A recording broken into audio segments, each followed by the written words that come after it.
I do. I want to get into like JD Vance and Kamala Harris, this whole back and forth. Before I do that, though, obviously, I always like getting Chris your Pennsylvania perspective, and there's been a lot of undercurrent about what happened in Pennsylvania. President Trump saying he's going to return to Butler to honor Corey and the other two individuals that were shot, and to kind of, I think, just maybe do something for Butler. But what I see these videos now about Butler local police and Beaver County police having videos. What's going on? Are we just missing the national story? Is there more going on in Pennsylvania on updates as far as the assassination attempt that we're just not seeing? Or are you guys getting like the complete blackout there too? No, there are a couple of interesting stories. One, just because I think we ought to put it out there, Gavin Newsom visited 2 miles away on the day that this guy that shot at Donald Trump, the day that guy started researching this on his phone was the same day that Gavin Newsom showed up 2 miles from his house talking about, taking out Donald Trump and we got to stop this fascist and all of this business. So that's sort of an interesting story. Nobody's talking. So wait, I didn't even know. Now I sound like the person, the media person. I know. So is it that this kid Crooks attended a Gavin Newsom talk where he said it? Is that, or is there just speculation? I hadn't heard of this. There's speculation. It's an interesting coincidence that the kid starts. But wait, is it coincidence? Like, so Gavin was there, but is there anything that puts that kid there? Nothing that puts him there. Just the same day he starts researching. That's all. That's all I'm saying. Just putting that out.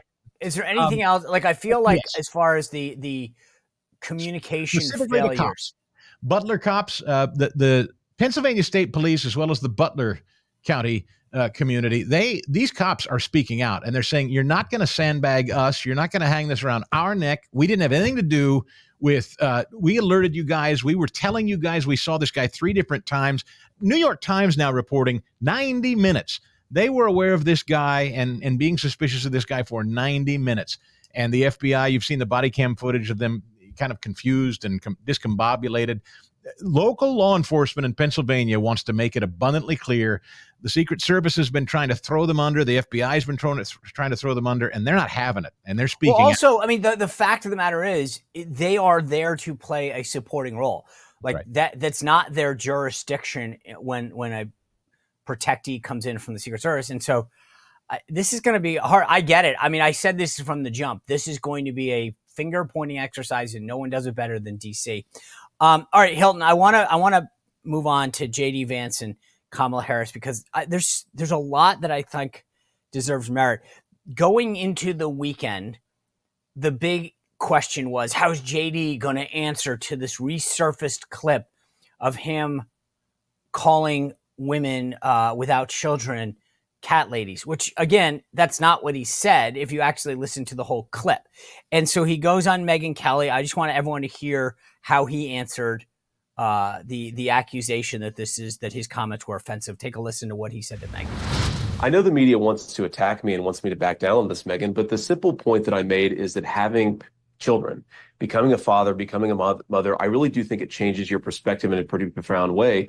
This is something, of course, we've recognized for hundreds of years in this country, that human civilization has always recognized. But there's a deeper point here, Megyn. It's not a criticism of people who don't have children. I explicitly said in my remarks, despite the fact the media has lied about this, that this is not about criticizing people who, for various reasons, didn't have kids. This is about criticizing the Democratic Party for becoming anti-family and anti-child. We have to ask ourselves, Megyn, why do we have masking of toddlers years after the pandemic ended? Why do we have the Harris campaign coming out this very morning, Megyn, and saying that we should not have the child tax credit, which lowers tax rates for parents of young children? It's because they have become anti-family and anti-kid. And I'm proud to stand up for parents, and I hope that parents out there recognize that I'm a guy who wants to fight for you. I want to fight for your interests. I want to fight for your stake in the country, and that is what this is fundamentally about. The Democrats in the past 5-10 years, Megyn, they have become anti-family. It's built into their policy. It's built into the way they talk about parents and children, and it's time that we called that out. I don't think we should back down from it, Megyn. I think we should be honest about the problem. All right, so Hilton, did he respond appropriately? Yeah, he answered it perfectly. Listen, they're taking his sarcasm and they're blowing it out of proportion. I think if you really want to look into who's the protectors of families, look at the state of California right now, the state that Kamala is from. Look what Gavin Newsom just did with the schools, saying that no, you don't have, parents don't have to be, they don't have to be in the know if their child is going to go through a transition to another gender. They're completely cutting the parents out of their own child's life and making it a legal issue. He's completely attacking the right thing here, that the left is anti-family, anti-child. And you know what I think what grinds my gears the most about this is that Kamala Harris and them pointing at JD Vance being like, oh, he's weird, saying this whole childless cat comment thing. You know what's weird, Kamala, is that if we asked you what a woman is, you'd get all like, it's and then if we asked you, can a man give birth, you would say yes. So don't give me this whole BS about, oh, JD Vance is weird with a sarcastic comment about a left agenda item when you can't even define what a woman is. Chris, sorry, off my No, I want that's see. This is it makes me so angry. No, but see. This is the funny thing. For 3 days, all I heard was, "This is the biggest deal ever." And I mean, again, I know JD. I know where his heart is. I know his fate, like how committed he is to his fate, and what his goal was, right? Which is this: he's saying, "Hey, I think that these people who are anti-family don't understand the reality of if we don't support families, you don't have a country. You can't have a generation. If you miss a generation, the country goes bye-bye." I was blown away by how big this became. Like everyone's like, JD's got to answer this. Not only does he not need to answer it, I mean, I'm happy he went on to explain it. I'm happy to also help. First of all, I keep hearing people say, I feel like that's like a tag team. Get Stigall in there. Get Stigall. Yeah, no, I hear people say, well, I have a cat. That's not, would you shut up? This is not about you owning a cat. Everybody knows what crazy cat lady means. And that means the lady who wouldn't, meet the standard of a wellness check if the Humane Society stopped by. It's not because you own a cat. That's not what this is about. This is about crazy people who have lots and lots of cats, first of all. Second, I agree with him. And as Hilton said, that California law ought to chill people to the bone if they have children. That made it illegal for schools to tell parents that kids want to gender transition or be called by a different pronoun. It made it illegal. They are trying to drive a wedge between parents and their children. They are anti-family. And I'll go one further and say, if you're childless, you don't belong on a school board. You shouldn't. All right. Now, okay. No. Listen to me. You do not have the right to tell families how to govern their children. When you choose to, like, if you can't, fine. That's fine. But I would just say this. Here, can I play that? Choose to not. You cannot start dictating how children and families will deal with one another when you have chosen to sit it out. That's the way I feel, and I don't care. No, but here's where I'll flip this. Right now, if you pay taxes, I mean, I'll play this just from a straight conservative standpoint. I feel like my kids, may not go to public school here where I live, but I still have a stake in it. I'm paying. They're raising my property taxes. I have a right to have a say in what they're doing because that affects A, how much money they take, B, the future of this. But if I just want to interrupt us for 1 second, because all this discussion about cats made me think of my buddy Leo Grillo. Leo Grillo founded Delta Rescue. I don't know if you guys have ever seen the videos that are on there. If you go to deltarescue.org, you can check it out.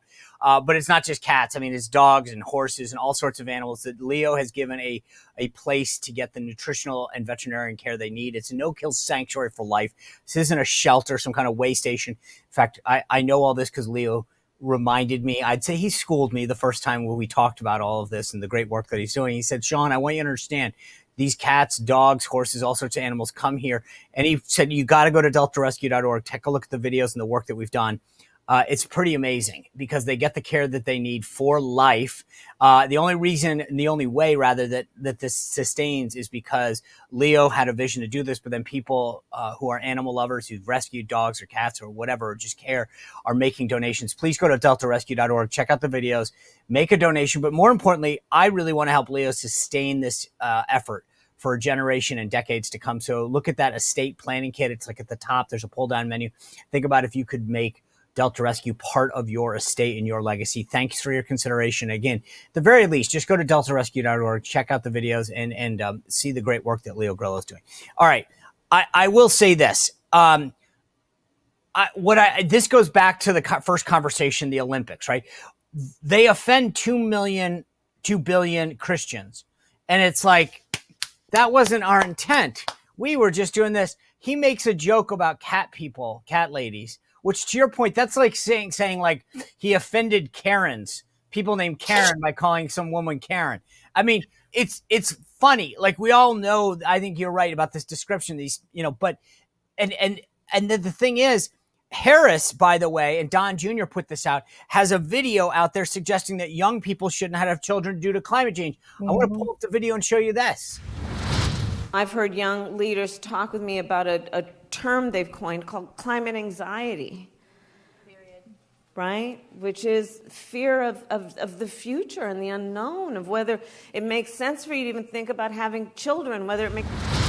That's what I was going with. That's my immediate thought. I was like, why are they getting so offended about being childless when they literally promote not having children because of climate change? It's like the weirdest thing. You're offended over us saying that you're childless? Like, this is your calling card, Dems.